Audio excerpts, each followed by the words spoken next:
The Robbers fire continues to grow in size, but more help continues to pour in, including National Guard Black Hawk helicopters.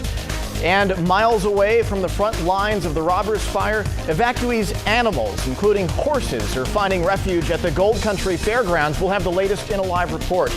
Plus, rafting gone wild is in full swing along the American River. Last year, it resulted in a dozen arrests. Our authorities dealing with the same problems today. And temperatures are cooling down outside, but that's not stopping people from going to the rivers. We barely made it to close to 90 today. Some areas pushing that. I'll let you know when we will see temperatures rebounding back to normal.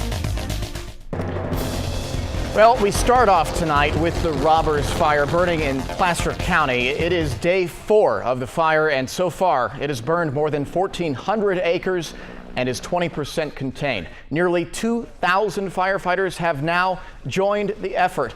The fire continues to burn near Shirttail Canyon Road and Yankee Jim's Road. That's just northwest of Forest Hill, and dozens of homes remain threatened. We have team coverage following the fire, and we start off tonight with News 10's Lee Painter. Lee followed firefighters as they fought back the blaze this afternoon. She's live in Forest Hill. And Lee, I know that you got a look at the Black Hawk helicopters and how they're being utilized to get a better handle on the fire. That's right, Jeff. If you look behind me, there's actually a Black Hawk helicopter that has just landed. It's a medical helicopter. This one is used specifically to get firefighters out of dangerous situations. When the sun goes down, things are going to start to cool off. The fire is going to slow down. It's not going to stop, but it will slow down, and that's when firefighters are going to keep going at it. Hopefully, they're going to get an advantage on top of it. It's going to be around-the-clock firefighting all night long. Jeff? Yeah, Lee, hopefully they get some relief. Thanks a lot. And speaking of the evacuees are being welcomed at Forest Hill High School. The center was set up a few days ago, and since then, those who need food, shelter, and the latest information are being urged to stop by. Gold Country Fairgrounds in Auburn is also taking in evacuated homeowners' animals, and that's where we find News 10's Natalie Sense. And Natalie, it sounds like horses in particular are finding what they need at the fairgrounds. Is that right? You know what? Actually, everyone is finding exactly what they need. You know, upwards of that 2,000 personnel who are helping fight that blaze. They're all situated out on the fairgrounds out here. You can't see it very much from where you are right now, but where you can see is if you look down this caution tape down here.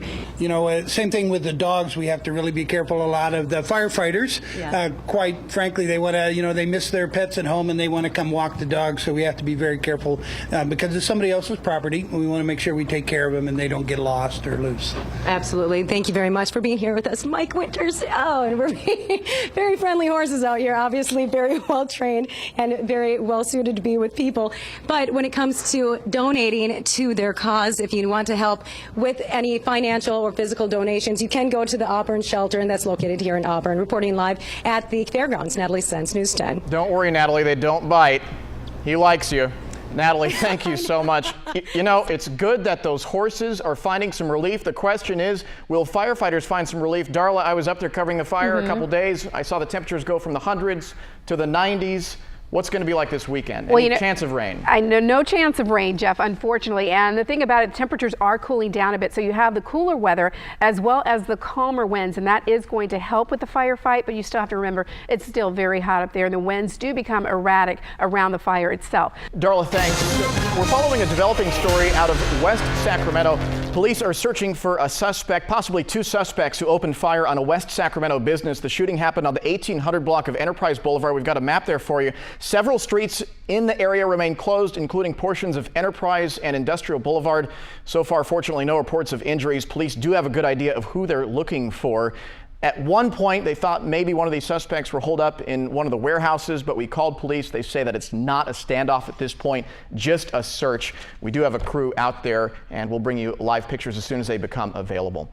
Well, you heard Darla talk about the weather. The weather was perfect for rafting gone wild along the American River. This is an event that draws thousands of rafters who spend the day socializing and kicking back while drifting down the river. But last year, it raised concerns for authorities because of excessive drinking and bad behavior. In fact, last year, about a dozen people were arrested. But from what we can tell so far, people behaved themselves. Deputies tell us they didn't see any major problems. Now to the other top stories we're following. CHP officers are investigating a car crash that left one man dead. It happened on Highway 99 near Mack Road. According to witnesses, the victim was weaving in and out of traffic when his Mercedes went off the road and swiped a sound wall. The car then crashed into a chain link fence before overturning and catching fire. Witnesses managed to pull the man out of the car, but he later died at the scene. No word yet on what caused that crash. Stockton police say an armed suspect shot himself in the leg while trying to run away from officers. It happened yesterday near Hunter and Acacia Streets. Officers say they approached the suspect and he took off. While running, the man reached for his waistband, and that's when the gun went off. The suspect is now facing weapons and resisting arrest charges. Coming up after the break, school leaders under fire. Why administrators at one California high school are being accused of not doing enough to protect their students.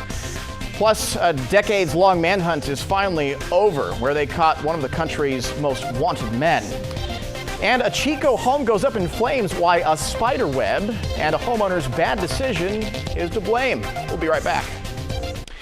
The Jerry Sandusky scandal is putting the spotlight on schools and their role in stopping sex abuse. Now, a Southern California high school is under investigation after officials are being accused of failing to report the suspected sexual assault of a student. Joe Butita has more on the case from Santa Monica.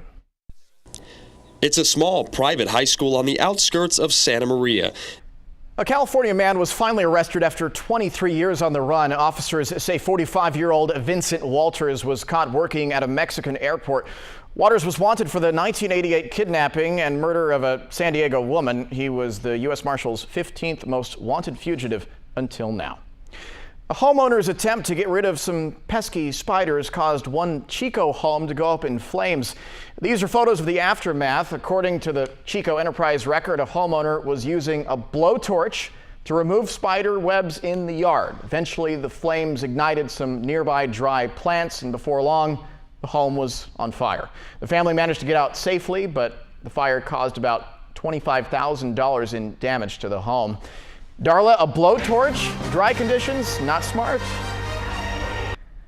Welcome back. And you know what? We've been talking a lot about the Robbers fire, and yes. Darla, last night, a weird cool down with some winds as well. Right. What are they looking at this weekend? We are going to see the Delta breeze continuing, but it's not going to be quite as strong as it was last night. You really felt that cooler air move into the area. So it's going to start to taper off just a bit, but it'll be enough to keep us below normal still for some areas, but otherwise we'll see temperatures rebounding a little bit of haze out there. Oh, you're going to fix it. So that's the good thing. Hopefully by the 11 o'clock show. Yeah, Darla, thanks. All righty. Well, Ryan's here, and when I came in today, I didn't think we'd be talking about a Kings game. Yeah, NBA Summer League coming on. You know, the Kings looking for a little redemption, especially after Jimmy Fredette struggled yesterday during a blowout loss to the Kings Summer League debut. Tonight facing the Lakers, we'll hear from Fredette. Plus, we'll have the A's, maybe the hottest team in baseball right now, bringing out the big guns against the Twins. Sports is next. Last night, or Thursday night, should I say, gave the thumbs up and the approval of The Portrait. Of course, that show is on the other network, but we have to give props to David Garibaldi, just a great artist from Sacramento. Anytime you talk about Team USA, all I can think about is Made in China with those uniforms. That's just, it's gotten the headlines, you know, it's just, it's unfortunate. Yeah. We'll see you back here tonight at 11. Have a good one. News 10, connecting news, weather, and information anytime at news10.net or on your mobile devices at m.news10.net.